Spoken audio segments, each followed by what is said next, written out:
வணக்கம் and welcome to Emmy Spacey Tamil kitchen. இன்னைக்கு நம்ம சேனல்ல என்ன பார்க்க போறோம் அப்படின்னு சொன்னா, வீட்டில் உள்ள பெண்கள் கடைபிடிக்க வேண்டிய முக்கியமான விஷயங்கள் என்ன அப்படின்னு சொல்லிட்டு பார்க்க போறோங்க. இது கட்டாயம் பெண்கள் கடைபிடிக்கணுங்க. அடுத்து பார்த்தோம்னு சொன்னா, வீட்டில் அந்த பெண்கள் இந்த விஷயங்கள்லாம் கடைபிடிக்கிறதுனால செல்வம் பெருகும். உங்களுக்கு எடுத்த காரியங்கள்ல வெற்றிகள் கிடைக்கும். உங்க முகத்திலே பார்த்தீங்கன்னு சொன்னா, பார்த்தாலே ஒரு தேஜஸ், ஒரு மகாலட்சுமி ஸ்வரூபம், அவ்வளோ ஒரு அழகு தெரியுங்க. நீங்க இதை மட்டும் பண்ணி பாருங்க. ஒரு வாரம் பண்ணி பார்த்துட்டு அப்புறம் எனக்கு சொல்லுங்க. அவங்க முகமே ஒரு தனி கலையா மாதிரி இருக்கும். அழகு நம்ம அந்த இதெல்லாம் பண்ண தேவையே இல்லை. இது செஞ்சீங்க அப்படின்னு சொன்னாலே உங்க முகம் அவ்வளோ அழகா ஜொலிக்க ஆரம்பிக்கும். ஒரு தெய்வ கடாட்சம் உங்ககிட்டே வர ஆரம்பிக்குங்க. உங்களோட வாக்கு அவ்வளோ பழிக்கவும் ஆரம்பிக்கும். அவ்வளோ நல்ல விஷயங்கள்லாம் நடக்க ஆரம்பிக்கும். வாங்க வீடியோக்குள்ள போகலாம். அது என்ன அப்படின்னு சொல்லிட்டு பார்க்கலாம்.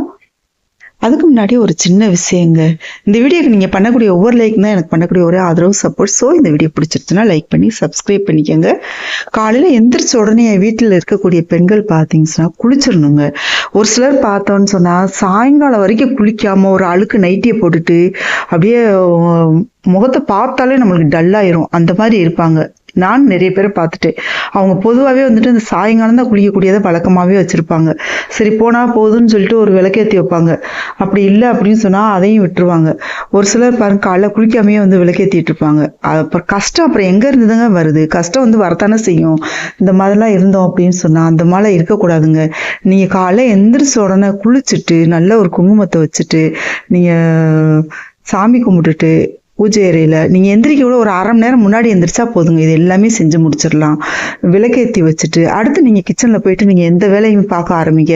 அன்றைக்கி நாள் ஃபுல்லாகவே பாருங்கள், உங்களுக்கு ரொம்ப ரொம்ப நல்லா இருக்கும். உங்களை பார்க்குறதுக்கு உங்களுக்கே ரொம்ப பிடிக்க ஆரம்பிச்சிரும். தெய்வம் காலையே இந்த நல்ல ஒரு சுறுசுறுப்பாக இருக்கக்கூடிய பெண்கள், நல்ல ஒரு குளிச்சு நல்ல ஒரு தேஜஸாக இருக்கக்கூடிய பெண்கள் நம்மளுக்கு தன்னாலே வந்துருங்க. அழகு இல்லாதவங்க யாருமே கிடையாது. எல்லாருக்குமே ஒவ்வொரு விதமான அழகு இருக்க தான் செய்யும். அதனால பாருங்க, காலையில் நீங்கள் இதை செஞ்சு பாருங்க. குளிச்சுட்டு நீங்கள் பூஜை பண்ணிட்டு நீங்கள் அடுத்து கிச்சனில் போய் நீங்கள் வேலையை பார்க்க ஆரம்பிக்குங்க. அவ்வளோ நல்லா இருக்குங்க. அடுத்து கிச்சனையும் பார்த்தீங்கன்னு சொன்னால் காலையில் எந்திரிச்ச உடனே போய் சுத்தம் பண்ணிடணுங்க. சுத்தம் பண்ணிட்டு லைட்டாக அந்த கிச்சனை ஒரு கூட்டிட்டு அந்த குப்பையை அள்ளி போட்டுட்டு டக்குன்னு போய் குளிச்சுட்டு சுறுசுறுப்பாக காலையில் அப்படியே போயிட்டு விளக்கேற்றி வச்சுட்டு சாமியை கும்பிட்டுட்டு ஒரு செகண்ட் நின்று நம்ம சாமியை கும்பிட்டுட்டு அடுத்து நீங்கள் வேலையை பார்க்க ஆரம்பிங்க.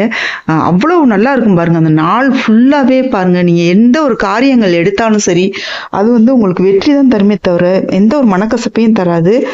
அவ்வளோ ஒரு நல்ல விஷயங்கள்லாம் உங்கள் வாழ்க்கையில் நடக்க ஆரம்பிச்சிருக்கும். நீங்கள் அதை விட்டுட்டு உங்களை யாரும் பார்த்தாலே பாருங்க எரிச்சல் வர்ற மாதிரி ஒரு சிலர் இருப்பாங்க.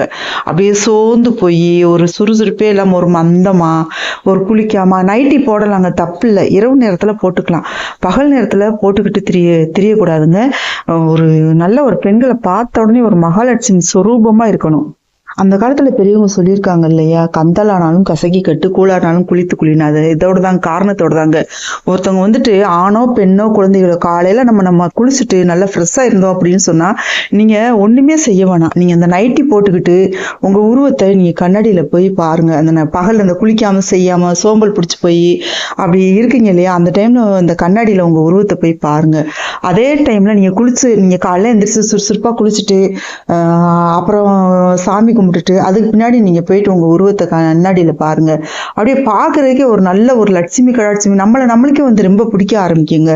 அப்ப தெய்வத்துக்கு பிடிக்காம போகும்.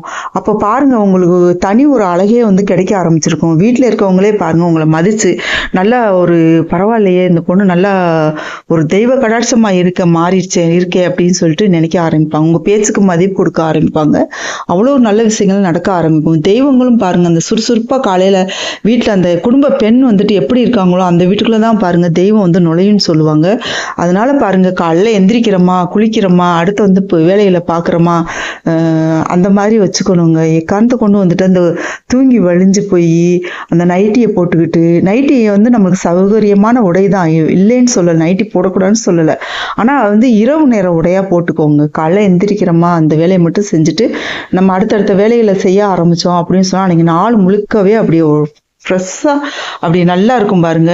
உங்களுக்கு உடல் நலம் இல்லையா, அன்னைக்கு பொழுது விட்டுருங்க. மற்ற நாட்களில் எல்லாமே பாருங்க, இந்த மாதிரி நீங்கள் தண்ணி சரி பச்சை தண்ணினாலும் அந்நேரம் குளிக்க முடியாதுன்னா கூட பரவாயில்லைங்க, சுடுதண்ணி வச்சு கூட நீங்கள் வந்து குளிச்சுட்டு நீங்கள் அடுத்தடுத்த வேலையை விளக்கேற்றி வச்சுட்டு பார்க்க ஆரம்பிச்சிங்க அப்படின்னு சொன்னால் வீடே வந்துட்டு ஒரு கோவில் மாதிரி மாறிடுங்க. நிறைய பேரோட வீட்டுகளில் பார்த்துருக்கீங்க, காலையில் ஒரு சில வீட்டுக்குள்ளே போனாலே அந்த தெய்வ அதிர்வுகள் அப்படியே பார்த்தீங்கன்னு சொன்னால் ஒரு நல்ல ஒரு தெய்வ சக்தி நிறைஞ்சிருக்கும். அப்படியே சாம்பிராணி போட்டு பத்தி பொத்தி வச்சு அந்த வீட்டுக்குள்ள நுழையும் போதே பாருங்க, அப்படி ஒரு நல்ல ஒரு தெய்வ சக்தி நிறைஞ்சிருக்கதை உணர முடியும். உங்க வீட்லயே அந்த மாதிரி கொண்டு வரணும், நல்ல ஒரு இந்த கஷ்டம் எல்லாம் தீரணும், அந்த தரித்திரி எல்லாமே தீரணும் அப்படின்னு நீங்க நினைச்சீங்க அப்படின்னு சொன்னா இது மாதிரி செய்ய ஆரம்பிங்க. நீங்க செஞ்சு ஆரம்பிச்சுட்டு நீங்க அதுக்கு முன்னாடி இருந்த உங்க லைஃப்பும் அதுக்கு பின்னாடி இருக்கக்கூடிய உங்க லைஃப்பும் நீங்க பாத்தீங்கன்னு சொன்னா அவங்க நல்ல ஒரு மாற்றம் நடந்திருக்குங்க. அழகு நிலையத்துக்குலாம் நீங்க போகணும் தேவையில்லைங்க. இந்த மாதிரி செஞ்சு வந்தா உங்க முகத்திலே வந்துட்டு ஒரு அழகு, ஒரு புத்துணர்ச்சி, ஒரு நல்ல ஒரு தேஜஸ் வந்திருக்கிறத உங்களால கண்கூட பார்க்க முடியுங்க. நான்லாம் ஒரு நாள் 2 நாள் இல்லைங்க, என்னோட வாழ்க்கை ஃபுல்லா இந்த விஷயத்த செஞ்சுக்கிட்டு இருக்கேன். காலைல எந்திரிக்கிறோமா, இது வந்துட்டு என்னோட வீட்லயும் அதே மாதிரி தான் இருப்பாங்க. என்னோட அம்மா, என்னோட பாட்டி, அதை வந்துட்டு எனக்கு வந்துட்டு அது தன்னாலே வந்துருச்சு.